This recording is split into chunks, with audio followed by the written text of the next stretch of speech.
What's up, everyone, and welcome to another episode where we're going to talk about the TeaBot banking Trojan and its domination of the Google Play Store. A couple of days ago, we talked about the new Xenomorph banking Trojan found by ThreatFabric. In that episode, we saw how quickly this type of banking Trojan can get 50,000 downloads and how single entities seem to be pumping out different banking Trojans on the same foundation, or at least with the same features. Now, if you missed that episode, the link is above. In this episode, we're going to talk specifically about TeaBot, its features, and how to avoid it. I hope you watch the full episode, but if not, you can now skip directly to my insights at the end of the episode, right from the timeline below. For the rest of you, let's go through the story together and see what we can learn to protect ourselves and others. Oh, drat these computers. They're so naughty and so complex. I could pinch them. The TeaBot banking Trojan, also known as Enatsa, has been spotted on the Google Play Store. Researchers from Cliffy have discovered it. The malware, designed to intercept SMS messages and login credentials from unwitting users, affected users of more than 400 banking and financial apps, including those from Russia, China, and the US. TeaBot was first discovered last year. It's a relatively straightforward malware designed to siphon banking, contact, SMS, and other types of private data from infected devices. What makes it unique, what gives it such a staying power, is the clever means by which it spreads. TeaBot requires no malicious email or text message, no fraudulent website or third-party service. Instead, it typically comes packaged in a dropper application. Droppers are programs that seem legitimate from the outside, but in fact, act as vehicles to deliver a second-stage malicious payload. Congratulations, you're doing a great job by wanting to learn about the TeaBot banking Trojan. I appreciate your support by watching my episode about it. If you're new to my channel and have not already, please consider subscribing to my channel and smashing the bell to be notified when I upload new episodes where I give you insights into the newest important cybersecurity news stories like this one. With my insights, you can be better prepared to protect your company, your family, and yourself against these and other cyber attacks. So, hit the subscribe button now, and let's continue to learn about this story together. TeaBot droppers have masked themselves as ordinary QR code or PDF readers.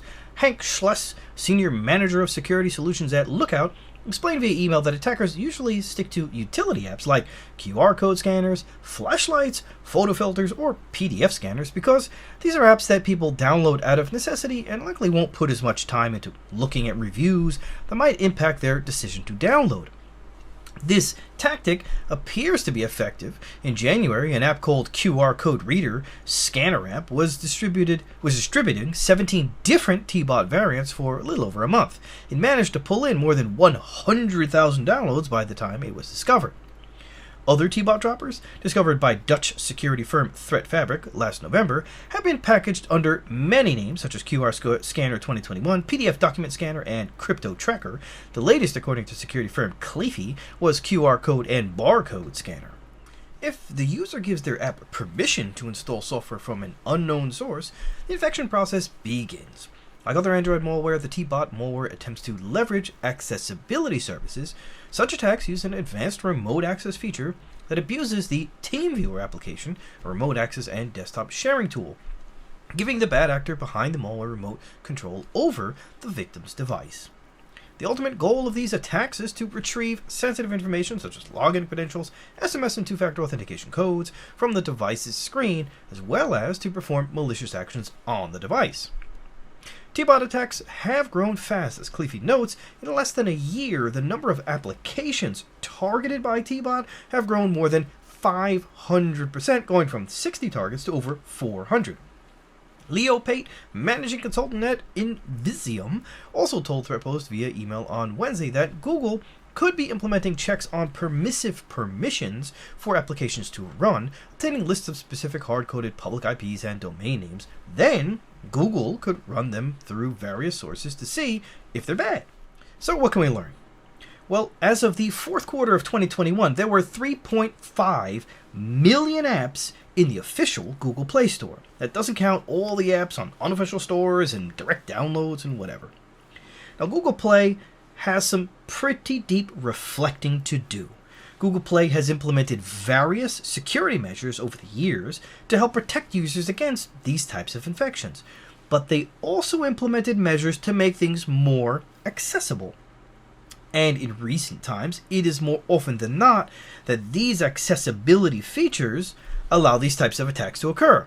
Well, this Trojan uses a dropper app, which means you take a piece of crap app that works, like a QR code scanner app, or some weather app, or flashlight app, something not so super specialized, but something that people, just download without really thinking about it. But honestly, a QR code scanner app, really, today? I mean, you know that your phone's camera can scan QR codes, right? It's been able to do this for years. Your phone most likely also has a flashlight, in case you didn't know. Anyway, this attack works so well, TeaBot now has a list of 400 different financial apps that it can steal your data from. So how do we avoid this? Well, number one, don't install garbage apps. Just because an app is free and super easy to use doesn't mean it's good or safe. Number two, if you don't use an app anymore, then you need to A, delete your account with that service, and B, remove the app from your phone. Don't just keep an app around on your phone because it's easier than deleting it, just in case you might need it 3 years from now. If the app is connected to an account, you just might have it connected to your Google email account or some other email account with, say, a weak password that can be used to access other services of yours. This is why it's important to delete the account that is unused. Don't just abandon the account, delete it from their service. Now, we just saw how an NPM package, in this case it was Node IPC, that has 1 million weekly downloads, was changed by the developer to do unwanted things, in this case to Russian and Belarusian machines. This was in support of the Ukrainian fighting to save their country from invasion.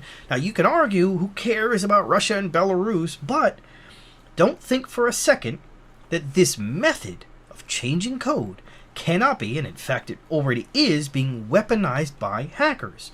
These types of dropper apps for your phone are in effect doing something very similar.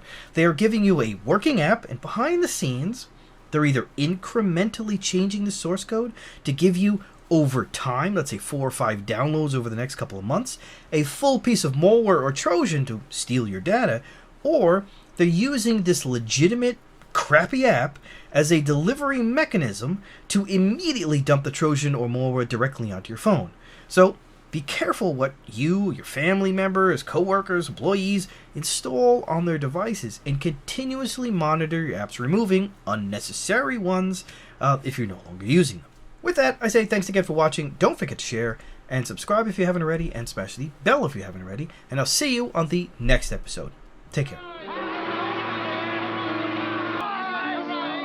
Don't forget to ride!